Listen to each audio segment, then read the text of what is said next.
వ్యవసాయం అంటేనే అధిక శ్రమ కోర్చి చేయాల్సినటువంటి పనులు ఎన్నో ఉంటాయి. ఈ శ్రమ మేము పడలేమంటూ కొంతమంది రైతులు వ్యవసాయానికి దూరం అవుతున్నారు.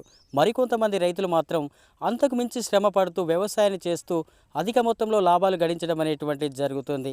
ఆడ మగ వరి సాగుతో అధిక మొత్తంలో లాభాలు గడిస్తున్నటువంటి రైతులు కూడా కొంతమంది ఉన్నారు.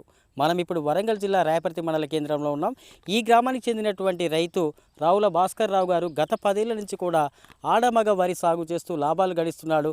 ఆయన ఏ విధంగా సాగు చేస్తూ లాభాలు గడిస్తున్నాడో తెలుసుకుందాం. నమస్కారం సార్.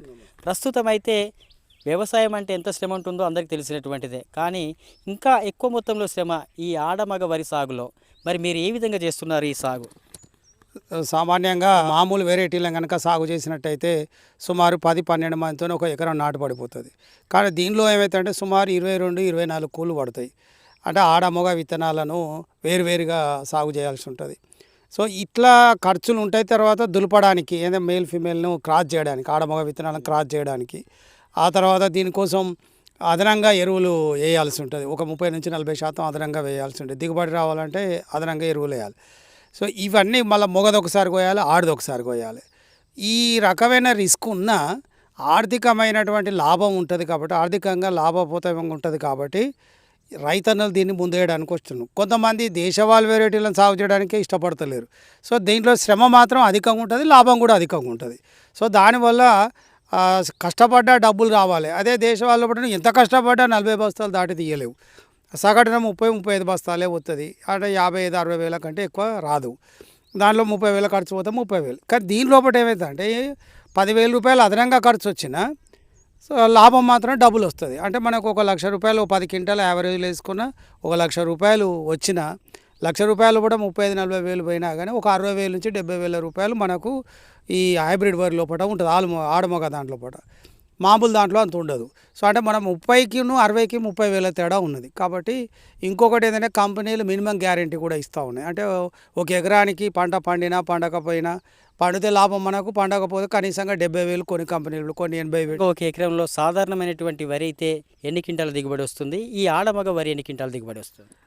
అయితే ఇక్కడ ఏంటంటే ధర వ్యత్యాసం అనేది ఇప్పుడు మామూలుగా హైబ్రిడ్ వరి అన్నీ కూడా కొన్ని 14,000 అయినాయి, కొన్ని 10,000 అయినాయి, 9,000, 6,000 కూడా ఉన్నాయి. అంటే ధర పెరిగినా కొద్దీ దిగుబడి తగ్గుంటుంది. యావరేజ్లో దిగుబడి ఇప్పుడు మేము తీసుకున్నది పయనీర్ కంపెనీది. ఇక్కడ 14-13 క్వింటాలు దాకా పండే అవకాశం. సగట్లు ఒకసారి ఒక 10 క్వింటాలు పండుతుంటే ఒక 90,000. ఆడ మగదానికి మొగోడ్లు అమ్ముకుంటే ఒక 10-12 వేలు, అంటే 1,00,000 రూపాయలు వస్తాయి. పెట్టుబడి 35-40 వేలు పోతాయి, 60 వేలు ఖచ్చితంగా మిగులుతాయి. అదే కనుక మనం మామూలు వెరైటీలు చేస్తే 30,000 మిగులుతుంది, 25-30 వేలే మిగులుతుంది. కాబట్టి రైతన్నలు దీన్ని ఎక్కువ ఇంట్రెస్ట్ చూపిస్తూ ఉంటారు. మరి అధిక మొత్తంలో లాభాలు ఉన్నప్పటికీ కూడా కొంతమంది రైతులు సాధారణమైనటువంటి వరి సాగు వైపే పోతున్నారు. ఇటువైపు ఎందుకు రావడం లేదు? అయితే ఇది రిస్క్ ఉంటుందండి. నాటేసిన దగ్గర నుంచి, విత్తనాలు నారు పోసిన దగ్గర నుంచి మొదలు పెడితే నాటేయడం, తర్వాత ఆడదొకసారి మొగదొకసారి నాటేయడం, తర్వాత ఇక్కడ క్రాసింగ్ చేయడం, ఎంత లేబర్ ఎక్కువ ఉంటుంది, డబుల్ లేబర్ ఉంటుంది. కాబట్టి చాలామంది పెట్టుబడులు పెట్టలేకనే మామూలు వెరైటీలు వెదజల్లుకోవడం, ఏదో ఒకటి అట్లా మందులు వేయడం, సగటు దిగుబడి చూడడం, వచ్చిన దాంతోనే సంతృప్తి చెందడం. అయితే మనం ఇంకా బెటర్గా చేయాలి, ఇంకా దిగుబడి తీయాలనే కాయష్ ఉన్న వాళ్ళు మాత్రమే దీనికి వైపు వస్తారు. అంటే ఎక్కువ మొత్తంలో వీటికి సాధారణ వరి కంటే ఈ ఆడమగ వరికి ఎక్కువ మొత్తంలో ఫెర్టిలైజర్స్ కానీ ఇలాంటివి వాడాల్సి రావడం మూలంగా భూసారం అనేటువంటి కోల్పోతాం. అందుకోసం దీన్ని సాగు చేయడం అనేది కొంతమంది రైతుల వాదన. అయితే అది కూడా కరెక్ట్ కాదండి. భూసారం అయితే తగ్గుతుంది కొంచెం, కానీ దానికి కూడా మనం ప్రత్యామ్నాయం ఉన్నది. నెక్స్ట్ పంటకు మనం ఈ పంట తీసేయంగానే వెంటనే పిల్లి పెసర కానీ, తర్వాత జనుములు కానీ, జీలుగులు కానీ ఎక్కువ మోతాదులో వేసుకొని వాటిని భూమి లోపల కలియదున్ని మళ్ళీ భూమి లోపల ఎంతైతే కోల్పోయినామో దాన్ని రీప్లేస్ చేసుకోవచ్చు మనం. దానికి పెద్ద పరిశాన ఏం లేదు.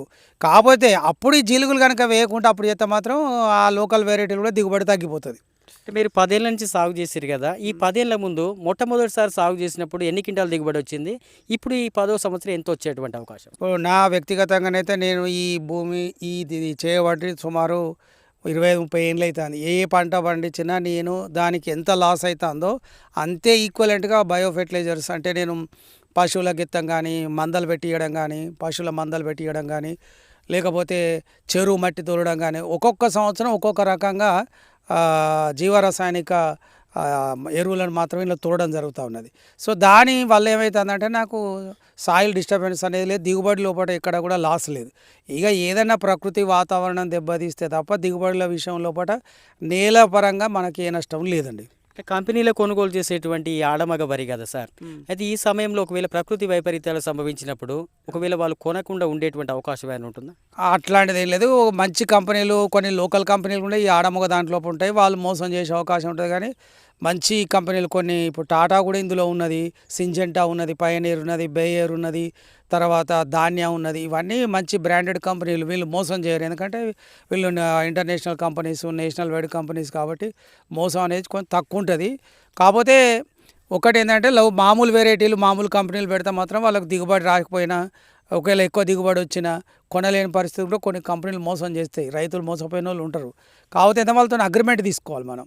ఆ అగ్రిమెంట్ తీసుకోవడం వల్ల మినిమం గ్యారెంటీ కూడా అనేది వాళ్ళు ఏదో మాట చెప్పడం కాదు, మనం రిటర్న్గా కొన్ని కంపెనీలు రాసిస్తూ ఉంటాయి. ఆ అగ్రిమెంట్ ప్రకారంగా మనం పంటను వాళ్ళకి అమ్ముకోవచ్చు. వాళ్ళు మనకు వితిన్ 15 days నుంచి కొన్ని కంపెనీలు 2 నెలలకు కూడా ఇస్తాయి, కొన్ని కంపెనీలు 15 రోజులకి ఇస్తాయి ధాన్యం మన దగ్గర నుంచి తీసుకుపోయినాక. సో ఇదంతా నమ్మకం మీద నడిచేదండి. ఇది అగ్రిమెంట్ చేసుకోవడం అనేది కూడా ఏంటంటే తర్వాత ఏం చేయలేమంటే రిపీటెడ్ మంచి పేరున్న కంపెనీలు అయితే మోసం చేయాలి. మీకు ఈ 10 ఏళ్లలో ఎలాంటి సమస్య రాలేదు? రాలేదు. ఒకసారి ఏదో చిన్న కంపెనీ పెడితే లాభం ఎక్కువ వస్తుందని చూస్తారు. కానీ వాళ్ళు కూడా మళ్ళీ మనిషి తెచ్చిచ్చారు, మనకి ఇబ్బంది ఏం పెట్టలేదు. అంటే ఇవి మార్కెట్కి ఎలాంటి సమస్యలు లేవు, వాళ్ళే కొంటారు కాబట్టి మీకు ఎలాంటి ఇబ్బంది? మార్కెట్కి సంబంధించి ఇప్పుడు మనం గవర్నమెంట్ మార్కెట్లో ఐపీకే దాంట్లో భోజనం పోతే దాంట్లో మనకు ఎండి మాయిచ్చర్ చూడమంటారు, తర్వాత పట్టాలు అంటారు, తర్వాత అది మనలా టోకెన్ ఇచ్చి మన దానికి వచ్చి కాంటా అయ్యి మళ్ళీ అవి ఏ వానబడకుండా లిఫ్ట్ అయిపోయి మిల్లు చేరేసరికి అంతా రైతుదే బాధ్యత ఉండేసరికి ఆ చికాకును పడలేక ఇది లాభం వస్తుంది ప్లస్ అట్లాంటి చికాకు లేవని ఆడమొగ విత్తనం వైపు మలుతూ ఉన్నారు అందరు. మీరు అమ్మిన తర్వాత ఎన్ని రోజులలో కంపెనీ వాళ్ళు డబ్బులు ఇస్తారు? కొన్ని కంపెనీ ఇప్పుడు మా కంపెనీ అయితే నెల రోజుల లోపలనే ఇస్తుంది, కొన్ని కంపెనీ అయితే 15 రోజులకే ఇస్తాను, కొన్ని కంపెనీ 2 నెలలు 3 నెలలు కూడా ఉంటుంది. మొత్తం మీద మళ్ళీ నెక్స్ట్ క్రాప్ వరకు అందుకుంటుంది, ఇస్తారు. కొన్ని కంపెనీలు ఏం చేస్తాయంటే సార్, ఇప్పుడు ప్రస్తుతం పంట సాగు చేసేటువంటి సమయంలో మందులు వాళ్ళే ఇవ్వడం లాంటిది, పెట్టుబడి కూడా ఇవ్వడం జరుగుతుందని చెప్తుంటారు, నిజమేనా? అయితే రైతన్నలు ఇక్కడ ఒక జాగ్రత్త వహించాలి. వాళ్ళు ఏమేమి మందులు ఇచ్చినాయని కూడా మనం దగ్గర రాసి పెట్టుకోవాలి.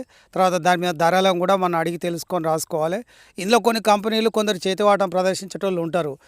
నిరక్షరాస్యులైన రైతన్నలను మోసం చేయడానికి ఎప్పుడు ఎవరు వెనకాడరు. ఇక్కడ మనం కొంచెం మేలుకతో ఉన్నట్టయితే ఆ మోసం జరగకుండా కాపాడుకోవచ్చు. జనరల్గా చెయ్యరు, ఎవరన్నా ఎక్కువ ఒకటి చేస్తే మనం దాన్ని అధిగమించవచ్చు. మీకంటే 10 ఏళ్ళ నుంచి సాగు చేసినటువంటి అనుభవం ఉంది. ఇప్పుడు కొత్తగా సాగు చేసుకోవాలనుకుంటే వాళ్ళకి ఏ విధంగా, ఇప్పుడు ఆడవరి ఎక్కడ పెట్టాలి, మగవరి ఎక్కడ పెట్టాలి అనేటువంటి తెలియదు కదా, వాళ్ళకి ఎలా సాగు చేయాలి? వాళ్ళు ఒకటేనండి, కంపెనీ సూపర్వైజర్స్, ఫీల్డ్ ఆఫీసర్లు, తర్వాత ఫీల్డ్ అసిస్టెంట్లు, వీళ్ళందరూ ఎప్పుడు కూడా మనతో టచ్లో ఉంటారు. ఇది పెట్టించిన దగ్గర నుంచి, నారు పోసిన దగ్గర నుంచి మొదలు పెడితే ధాన్యం మన పొలం నుంచి బయటికి వెళ్ళిపోయేంత వరకు కూడా మనం వెంట ఉండి ప్రతిదీ వాళ్ళ సూచనల మేరకే మనం చేయాలి తప్ప మన సొంత ఐడియాతో ఏది ఉండదు. వాళ్ళు చెప్పినట్టు మనం ఆచరించాలి, దాని పంట కూడా మనం అదే విధంగా వస్తుంది. అసలే ఈ సమయంలో కూలీల కొరత అనేటువంటి తీవ్రంగా అయిపోయింది. ఇప్పుడు ఆడ మగ అనేటువంటి ఈ వరి కలిపేటువంటి సమయంలో కూలీలు కనుక దొరకకపోతే పరిస్థితి ఏంటి? అప్పుడు పెద్దగా ఏమి ఉండదండి. ఎందుకంటే ఇప్పుడు నాటేసేటప్పుడు మనకు ఒక్కొక్క ఎకరానికి 20-25 మంది కావాల్సి వస్తుంది. కానీ అప్పుడు ఒక ఎకరానికి ఇద్దరు ఉంటేనే మనం దులుపుకోవచ్చు, క్రాస్ చేసుకోవచ్చు. ఎందుకంటే అది జస్ట్ 9 o'clock నుంచి 1 o'clock మధ్యలో ఎండ వచ్చినప్పుడు పుప్పొడి వస్తుంది. ఆ పుప్పొడి వచ్చినప్పుడు ఒకసారి కలిపినప్పుడు ఒక తాడుతో అటు ఇటు తిప్పినప్పుడు ఒకసారి మళ్ళీ 3 సార్ల కంటే ఎక్కువ అవసరం ఉండదు. అది అప్పుడు 4-5 hours కాబట్టి పెద్ద ఇబ్బంది ఉండదు, దాంతో దులపడం అప్పుడు ఇబ్బంది ఉండదు. ఈ మధ్యకాలంలో ఈ ఆడమగ వరికి కూడా యంత్రాలు వచ్చినాయి సార్. ఇప్పుడు వాటి వల్ల వేయడం వల్ల కూలీల కొరత కూడా తగ్గించుకునేటువంటి అవకాశం ఉంటుంది కదా. సో అయితే ఇక్కడ ఇప్పటి వరకు ఎక్స్పెరిమెంటల్ ఎక్కడైతే మినిమం లేబర్ని అయితే మనం లేకుండా చేయలేము. మొగ వేయడానికి లేబర్ అవసరం ఉంటుంది. ఎందుకంటే మొగ దాంట్లో కూడా 3 వెరైటీలు ఉంటుంది. 3 వెరైటీల మిషన్ సెలెక్ట్ చేసుకొని పెట్టలేదు. తర్వాత ఆడదాన్ని మాత్రం మొగదాంతో పక్కకు వేయడం మిషన్లతో కొన్ని దిక్కులు ఎత్తాను. అది ఇప్పుడే ఎక్స్పెరిమెంటల్గా నెక్స్ట్ క్రాప్కు దాని రిజల్ట్ ఎట్లుంటుందని మనం చూడవచ్చు. సాధారణ వరికి ఈ ఆడమగ వరి సాగుకు 1 ఎకరంలో సాగు చేసినట్లయితే ఆదాయపరంగా ఎంత ఎక్కువ ఉంటుంది? 50% ఉంటుంది. మనకు మామూలు వెరైటీలు అయితే ఖర్చులు పెట్టుబడులు అన్ని పోగా ఒక 30-35 వేల కంటే ఎక్కువ రాదు. ఈ ఆదాయంతో పాటు శ్రమ కూడా 50% ఎక్కువనే ఉంటుంది. 50% ఇక కూలీలకు సంబంధించిన శ్రమ అనేది ఖచ్చితంగా ఉంటుందండి. ఇది ఇక మొత్తం కూలీ లేకుండా చేయలేము. ఇది ఎవరు సొంతంగా రైతు చేసుకోగలిగే పరిస్థితి కాదు, కూలీల మీద ఆధారపడి చేయాల్సిందే. హైబ్రిడ్ వరి ఏ సాగైనా అంతే, అది కూలీలు ఖచ్చితంగా అవసరం ఉంటుంది. ఓకే, ఇదండి పరిస్థితి. శ్రమ పడితే సాధారణ వరి కంటే ఈ ఆడమగ వరి సాగులో అధిక మొత్తంలో లాభాలు గడించవచ్చని, అందుకే ఈ విధంగా సాగు చేస్తూ లాభాలు గడిస్తున్నానని రైతు రావుల భాస్కర్ రావు గారు చెబుతున్నారు.